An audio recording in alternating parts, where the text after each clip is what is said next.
Uma recente pesquisa aponta que, pela primeira vez, a maioria dos brasileiros se declara não leitora. Isso significa que 53% dos entrevistados não leram nenhuma parte de um livro nos 3 meses anteriores ao levantamento. Em números absolutos, o país perdeu quase 7 milhões de leitores desde 2019, atingindo o pior índice da série histórica.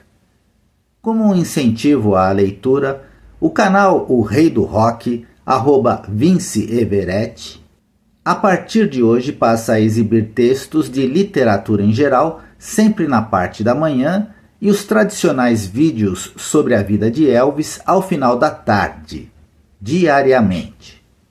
O Pequeno Príncipe e a Raposa. Mas aconteceu que o Pequeno Príncipe, depois de andar por muito tempo pelas areias, pelas rochas e pelas neves, finalmente encontrou uma estrada. E todas as estradas levam aos homens. Bom dia, disse ele. Era um jardim florido de rosas. Bom dia, disseram as rosas. O Pequeno Príncipe as fitou.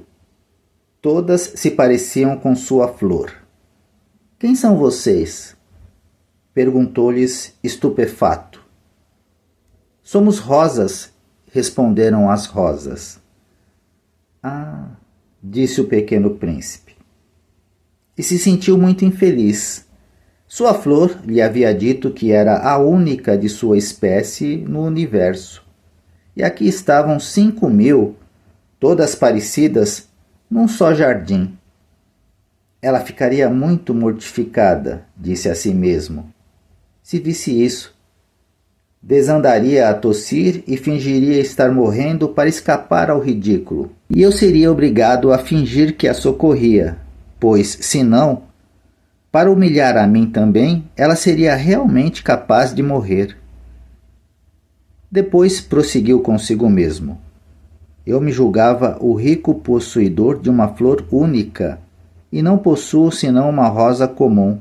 Isso e meus 3 vulcões que me chegam ao joelho, um dos quais, talvez, extinto para sempre. Não me fazem um grande príncipe. E, deitado na relva, ele chorou. Foi então que apareceu a raposa. Bom dia, disse a raposa. Bom dia, respondeu educadamente o Pequeno Príncipe, que se virou, mas não viu nada. Estou aqui, disse a voz, sob a macieira. Quem é você? Disse o Pequeno Príncipe. É muito bonita. Sou uma raposa, disse a raposa. Venha brincar comigo, propôs o Pequeno Príncipe. Estou tão triste. Não posso brincar com você, disse a raposa. Não sou domesticada. Ah, desculpe, disse o Pequeno Príncipe. Mas, depois de refletir, ele acrescentou. O que significa domesticar? Você não é daqui, disse a raposa. O que procura? Procuro os homens, disse o Pequeno Príncipe. O que significa domesticar? Os homens, disse a raposa, têm espingardas e caçam. É muito incômodo. Também criam galinhas. É a única coisa que tem de interessante. Galinhas é o que você procura? Não, disse o Pequeno Príncipe. Procuro amigos. O que significa domesticar? É uma coisa muito esquecida, disse a raposa. Significa criar laços. Criar laços? Isso, disse a raposa. Você, para mim, ainda não passa de um menino igual a 100.000 meninos. E não preciso de você. E você também não precisa de mim. Eu, para você, não passo de uma raposa igual a 100.000 raposas. Mas, se você me domesticar, teremos necessidade um do outro. Você será para mim único no mundo. Eu serei para você única no mundo. Começo a entender, disse o pequeno príncipe. Há uma flor. Creio que ela me domesticou. É possível, disse a raposa. Vê-se de tudo na terra. Oh, não é na terra, disse o pequeno príncipe. A raposa fez um ar muito intrigado. Em outro planeta? Sim. Há caçadores nesse planeta? Não. Ah, isso é interessante. E galinhas? Não. Nada é perfeito, suspirou a raposa. Mas a raposa retornou à sua ideia. Minha vida é monótona. Caço as galinhas, os homens me caçam, todas as galinhas se parecem e todos os homens se parecem. Então sinto um pouco de tédio. Mas, se você me domesticar, minha vida ficará como que ensolarada. Reconhecerei um som de passos que será diferente de todos os outros. Aos outros passos eu me enfio debaixo da terra. O seu me chamará para fora da toca, como uma música. É outra coisa. Está vendo lá embaixo os campos de trigo? Eu não como pão. O trigo para mim é inútil. Os campos de trigo não me invocam nada. E isso é triste. Mas você tem os cabelos dourados, então será maravilhoso quando tiver me domesticado. O trigo, que é dourado, me lembrará você, e amarei o som do vento no trigo. A raposa se calou e fitou longamente o pequeno príncipe. Por favor, me domestique, disse ela. Bem que eu gostaria, respondeu o pequeno príncipe, mas não tenho muito tempo. Tenho amigos a fazer e muitas coisas a conhecer. Só se conhecem as coisas com que se criam laços, disse a raposa. Os homens não têm mais tempo de conhecer nada. Compram as coisas feitas nas lojas, mas, como não existem lojas de amigos, os homens não têm mais amigos. Se você quer um amigo, me domestique. O que é preciso fazer? Disse o pequeno príncipe. É preciso ter muita paciência, respondeu a raposa. No começo, você vai se sentar um pouco longe de mim, assim, na relva. Vou olhá-lo pelo rabo do olho e você não dirá nada. A linguagem é fonte de mal-entendidos. Mas, a cada dia, você poderá se sentar um pouco mais perto. No dia seguinte, o pequeno príncipe voltou. Mais valeria voltar à mesma hora, disse a raposa. Se você vem, por exemplo, às 4 horas da tarde, desde as 3 começarei a ficar feliz.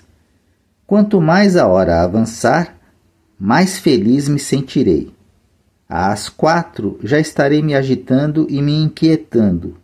Descobrirei o preço da felicidade. Mas, se você vem a qualquer momento, nunca saberei a que horas vou preparar meu coração. É preciso ter rituais. O que é um ritual? Disse o pequeno príncipe. É também outra coisa muito esquecida, disse a raposa. É o que faz com que um dia seja diferente dos outros dias, uma hora diferente das outras horas. Há um ritual, por exemplo, entre meus caçadores.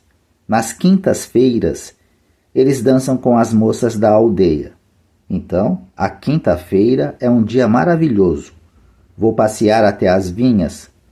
Se os caçadores dançassem a qualquer momento, todos os dias se pareceriam e eu não teria meus dias de folga. Assim, o pequeno príncipe domesticou a raposa e, quando a hora da partida se aproximou, "Ah", disse a raposa, "vou chorar." "É culpa sua", disse o pequeno príncipe. "Não lhe desejava nenhum mal, mas você quis que eu a domesticasse?" "Pois claro", disse a raposa. "Mas você vai chorar?", disse o pequeno príncipe. "Pois claro", disse a raposa. "Então, você não ganha nada com isso." "Ganho sim", disse a raposa, "por causa da cor do trigo." Depois acrescentou: Vá rever as rosas, você entenderá que a sua é a única no mundo. Volte para se despedir de mim e lhe darei um segredo de presente. O pequeno príncipe foi rever as rosas. Vocês não se parecem em nada com a minha rosa. Ainda não são nada, disse a elas. Ninguém criou laços com vocês e vocês não criaram laços com ninguém. São como era minha raposa. Não passava de uma raposa igual a 100.000 outras, mas fiz dela minha amiga e agora é única no mundo. E as rosas ficaram mortificadas. São bonitas, mas são vazias, disse-lhes ainda. Não se pode morrer por vocês. Claro, minha rosa, um passante comum julgaria que ela é parecida com vocês, mas ela sozinha é mais importante do que todas vocês, pois foi ela que reguei, pois foi ela que coloquei sob a redoma, pois foi ela que protegi com o anteparo, pois foi dela que removi e matei as lagartas, exceto 2 ou 3 para as borboletas, pois foi ela que escutei a se queixar, a se gabar, ou até, às vezes, se calar, pois é minha rosa. E voltou até a raposa. Adeus, disse ele. Adeus, disse a raposa. Eis meu segredo. É muito simples. Não se vê bem a não ser com o coração. O essencial é invisível aos olhos. O essencial é invisível aos olhos, repetiu o pequeno príncipe para se lembrar. É o tempo que você perdeu com sua rosa que torna sua rosa tão importante. É o tempo que perdi com minha rosa, disse o pequeno príncipe para se lembrar. Os homens esqueceram essa verdade, disse a raposa. Mas você não deve esquecê-la. Você fica responsável para sempre pelos laços que cria. Você é responsável por sua rosa. Sou responsável por minha rosa, repetiu o pequeno príncipe para se lembrar.